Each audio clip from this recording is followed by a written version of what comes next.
Cześć! Były już u mnie na kanale różne wynalazki, różne przejściówki, adaptery czy też nietypowe systemy. Ale dawno nie było niczego ze SCSI i SAS. Czas się poprawić. Dzisiaj zainstaluję Windows XP na dyskach SAS, a żeby nie było za łatwo, to będę instalował system z CD-ROMu z interfejsem SCSI. SCSI to skrót od Small Computer Systems Interface. To popularny interfejs stosowany przede wszystkim w serwerach, choć można go też znaleźć na przykład w starszych komputerach z logiem nadgryzionego jabłka. Jest to interfejs równoległy, obsługujący maksymalnie 15 urządzeń na jeden kanał. Dla porównania, interfejs ATA, znany ze starych komputerów PC, obsługuje tylko 2 urządzenia na kanał. SAS jest to nowoczesny interfejs szeregowy stosowany głównie w serwerach. Co ciekawe, do kontrolera SAS można podłączyć także dyski SATA.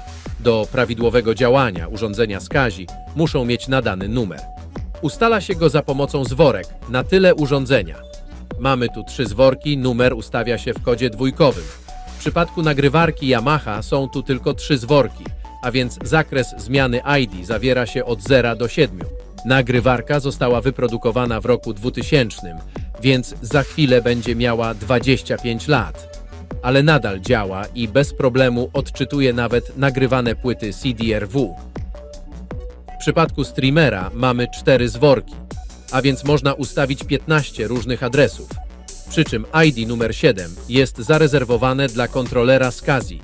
W obu urządzeniach mamy zworki opisane jako Terminator i nie służą one do wzywania Arnolda, ustawia się je na ostatnim urządzeniu na taśmie SCSI w celu dopasowania sygnałów i uniknięcia odbić i zakłóceń.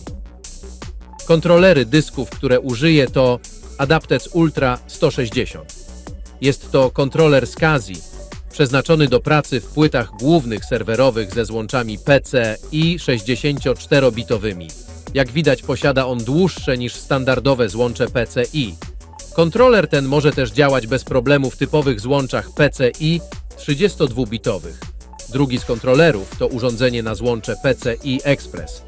Przeznaczony do pracy z maksymalnie 8 urządzeniami SAS, jest to kontroler Dell SAS 6IR. Jest to prosty kontroler pracujący z dyskami o maksymalnej pojemności 2 TB. Umożliwia utworzenie sprzętowego RAID-u 0 i 1. Dyski, które użyję, to 2,5-calowe urządzenia SAS o pojemności 148 GB każdy. Dyski twarde kręcą się z prędkością niespotykaną w dyskach konsumenckich. Dysk HP osiąga aż 10 000 obrotów na minutę.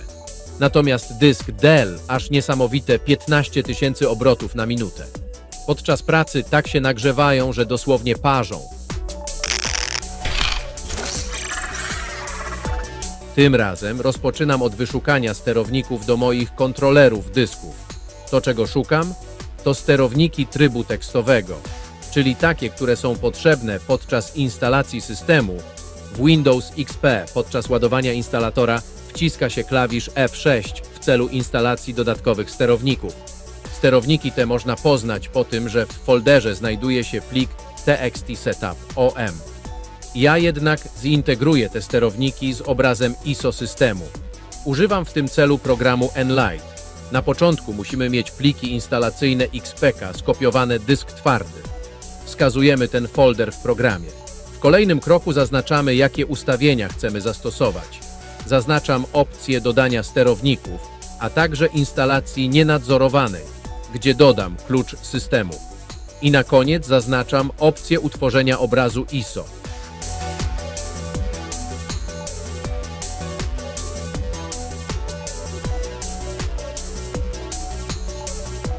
Tak przygotowany obraz systemu nagrywam na płytę CD-RW bezpośrednio z programu Nlight.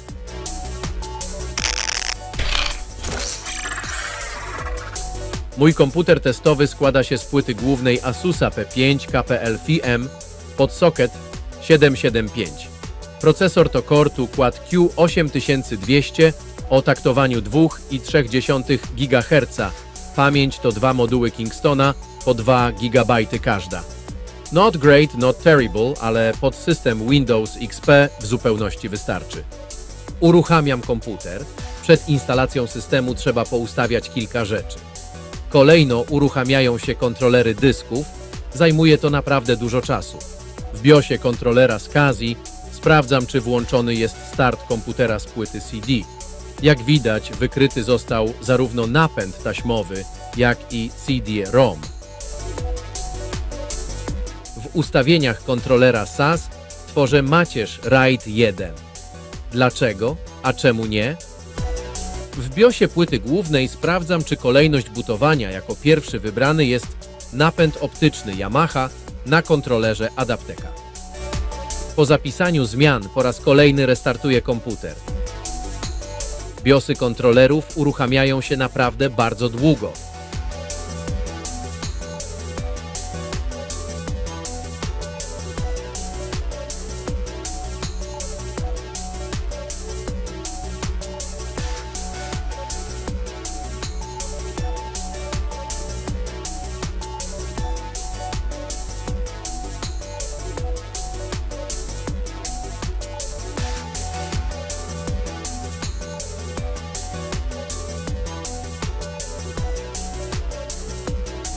Ale w końcu dochodzę do momentu, w którym komputer startuje z płyty CD.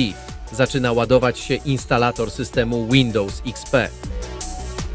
Sama instalacja przebiegła całkowicie standardowo, a dzięki zintegrowaniu sterowników z ISO systemu, instalator wykrył bez problemu twardy dysk. Sama instalacja trwała około 25 minut. Na początek instaluję aktualizacje systemowe ze strony Legacy Update. Wśród aktualizacji znajduje się też sterownik do napędu taśmowego. Instaluję także sterowniki do płyty głównej Asus. Po kolejnych kilkunastu minutach i kilku restartach mam już wszystko poinstalowane.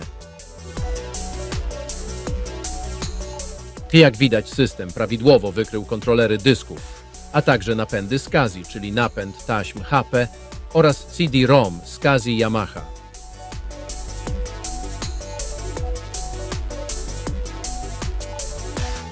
Nadszedł więc ten moment, kiedy trzeba sprawdzić, czy działa napęd taśmowy. W tym celu instaluję prosty program obsługujący napędy taśm. Jest to darmowa wersja programu Z.Dump.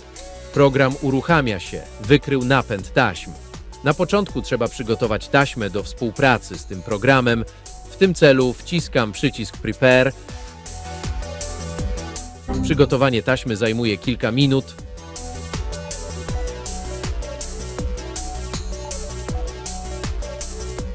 Można teraz przystąpić do zrobienia backupu na taśmie. Wybieram katalog ze sterownikami.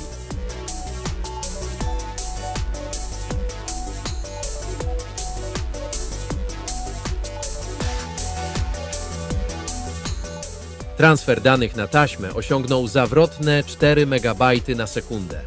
Zapis trochę ponad 500 MB trwał 5,5 minuty.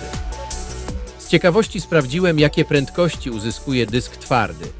Okazuje się, że odczyt to prawie 200 MB na sekundę, ale zapis jest już sporo gorszy, bo osiąga tylko 120 MB na sekundę.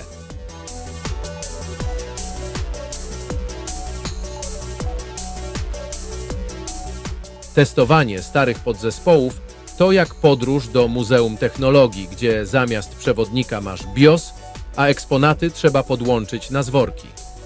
Dziś na warsztat wzięliśmy legendarny interfejs SCSI, który wciąż potrafi pokazać, że choć stary, to jary, a przynajmniej w miarę działa. Dodaliśmy trochę nowoczesności w postaci SAS, bo jak szaleć, to na 2 torach technologicznej nostalgii. Już na starcie było wiadomo, że łatwo nie będzie. Zainstalowanie systemu Windows XP na dyskach SAS za pomocą CD-ROMu z interfejsem SCSI to jak próba odpalenia Tesli korbą. Wszystko działa, ale po swojemu. Wybieranie zworek na urządzeniach przypominało grę w binary Sudoku, a kontrolery startowały tak długo, że zdążyłem wypić kawę, zrobić herbatę i jeszcze przeczytać gazetę. Gdy system w końcu ruszył, okazało się, że stare sprzęty to jednak solidna robota. Napęd taśmowy działał, zapisując dane w oszałamiającym tempie 4 megabitów na sekundę. To mniej więcej tyle, ile zajmuje pobranie jednego zdjęcia z internetu. Oczywiście, jeśli macie internet z 2001 roku. Dyski SAS z kolei pędziły jak na swoje możliwości, osiągając imponujące 200 megabitów na sekundę przy odczycie. Zapis? Cóż, trochę wolniej, ale kto by się tym przejmował? Ważne, że działa. Nie obyło się bez klasycznych momentów, które przypominają, dlaczego technologia tak szybko się rozwija.